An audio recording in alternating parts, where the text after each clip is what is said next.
In yet another blow to Trump, Nikki Haley has actually won her first primary, beating Trump by 30 points in the D.C. primary, 63-33, and taking all 19 delegates from the district.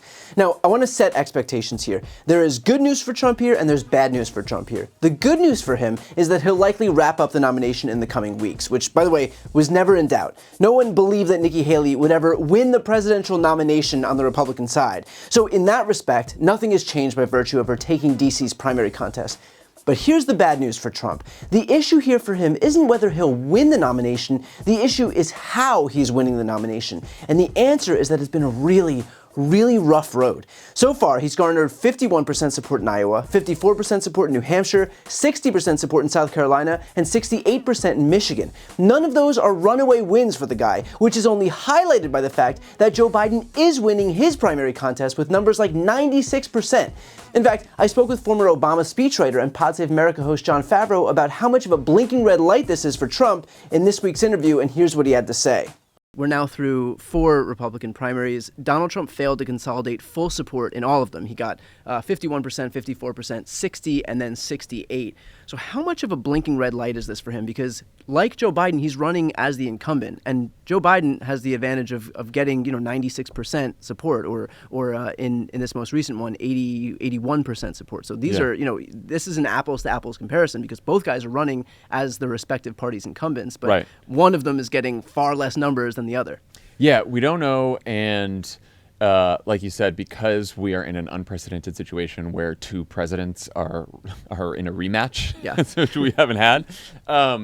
It's hard to sort of compare to the past, but I can remember in 2008 when Barack Obama and Hillary Clinton had a very long primary, and it was pretty clear in the late winter, early spring that Barack Obama had sewn up the nomination, but Hillary Clinton stayed in the race till June, and we got our asses handed to us in a lot of those primaries, and everyone kept saying, well, Barack Obama couldn't consolidate the party, and he's going to have big problems in the general. And they would interview Clinton voters, and like half of Clinton's voters said that they wouldn't vote for Barack Obama in the general, which did not happen. So that's only to say that it's not a guarantee that just because someone voted for Nikki Haley in the primary, they won't vote for Donald Trump in the general. But what I think Nikki Haley has done for the Democrats and for Joe Biden is to sort of leave a trail of breadcrumbs of voters that Democrats can target with persuasion efforts, because now we're going to know every voter that voted for Nikki Haley in all of these swing states. We're going to know where they live, demographics,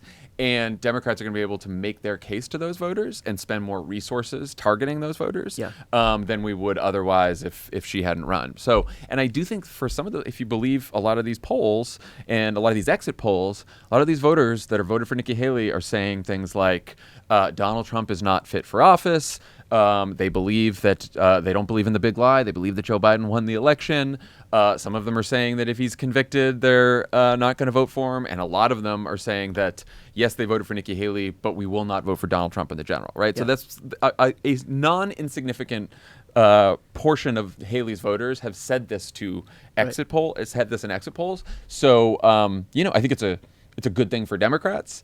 But we won't know until the fall. But I think that's where a big chunk of the persuasion efforts should go. But also, this isn't some insignificant portion of her voters. This isn't like 2% of Haley voters. This is like 40% of her voters. There was as much as 82% of her voters in the most recent race who said that if Donald Trump was convicted of a crime, he would be unfit to be president. These are not small numbers. Right. And even if Haley has a quarter of the Republican electorate of true Republicans, that is still like half of that quarter is like not a small amount, especially in a race where Donald Trump's only goal right now is to expand his coalition, is to expand his tent. I mean, he lost Wisconsin, Arizona, Pennsylvania by small margins in 2020. His job right now is to be reaching out to independents and suburban moms and young people and people of color. And like, if he's got massive defections from within his own base, that ain't it. Yeah, one way to think about it in Michigan is 100,000 protest votes against Joe Biden in a state that he won by 150,000 votes.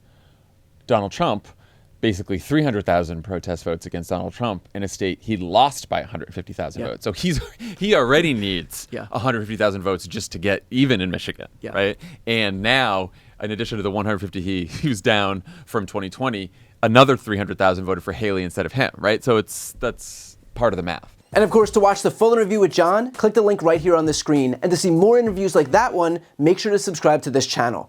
And so not only does this loss by Trump highlight his pattern of weakness within his own base, not only does it undermine his perceived strength that he's some master politician who can't stop winning, not only does Haley's continued presence in the race prevent Donald Trump from truly pivoting to the general, but to John's point, she is also identifying thousands upon thousands of voters that the Biden campaign can flip. She's basically leaving the Democrats a blueprint of exactly what persuadable voters are out there, and it doesn't come at a dime's worth of cost to us. I'd say that's a pretty massive advantage to the left. But somehow, it actually gets worse for Trump, because here's what Haley had to say when asked about the RNC pledge to support the eventual Republican nominee. You did sign a pledge, an RNC pledge, to support the eventual nominee.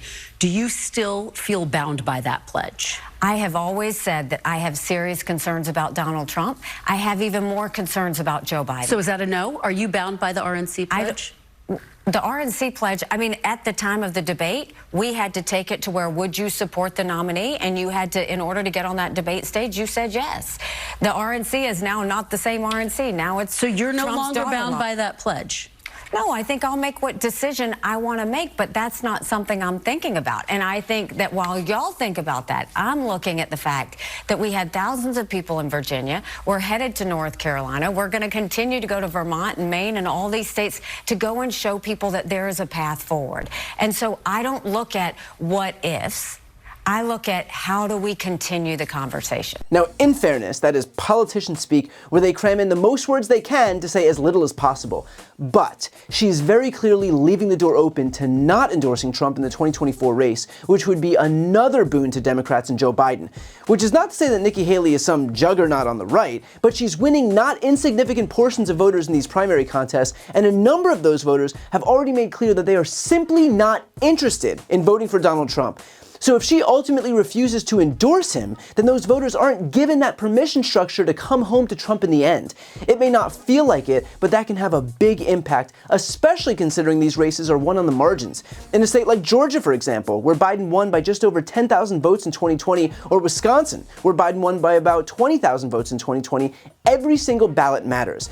And Haley refusing to endorse Donald Trump could mean the difference between a Trump win and a Trump loss in those states.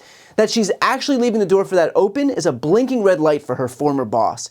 So again, before any critics out there accuse me of huffing hopium, I'm not saying that Donald Trump is going to lose the nomination to Nikki Haley. I'm simply saying that the number of Republican voters who are broadcasting their disgust with Trump paints a very clear picture, one that should definitely worry him heading into November. With that said, I'm going to offer the most important caveat of all. If you care about democracy, ignore the primary results. Ignore the horse race, ignore the polls. Act as if Donald Trump is up by 90 points. The fact is that there is so much more on the ballot this election than just a Democrat versus a Republican. This isn't about taxes or the debt or any of the usual stuff. This is about democracy. This is about having the guarantee that there will be another election after this one. That should transcend party politics because, not for nothing, but there's really nothing more conservative than conserving our very democracy. So I get that a good portion of the both sides media coverage will breathlessly focus on Biden's age or Dems in disarray and will never dare acknowledge the warning signs that Trump is contending with, but there is a reason that he is so weak, and that's because of the unique threat that he poses to this country. So much so that even his own primary base is showing that they realize as much in state after state, from Iowa to New Hampshire to South Carolina to Michigan to now in Washington, D.C. Instead of ignoring those people, we should try to understand why so many of them are defecting from him. It is because he is a clear and present danger to the United States. And the more reminders we can get of that point, the better. Before you go, I need some help. Please subscribe to the channel and do your part to help grow the progressive media ecosystem. I don't do sponsorships or paid ads, I won't ask for money, but just subscribing to this channel goes a really long way, and it helps get the message out to more people. The subscribe button is right here on the screen. You can also subscribe to my Spanish language channel, which I made to reach those crucial Spanish-speaking voters. That link is on the screen too. And finally, if you want to listen to my audio podcast, you can follow that link as well. Thanks so much for watching.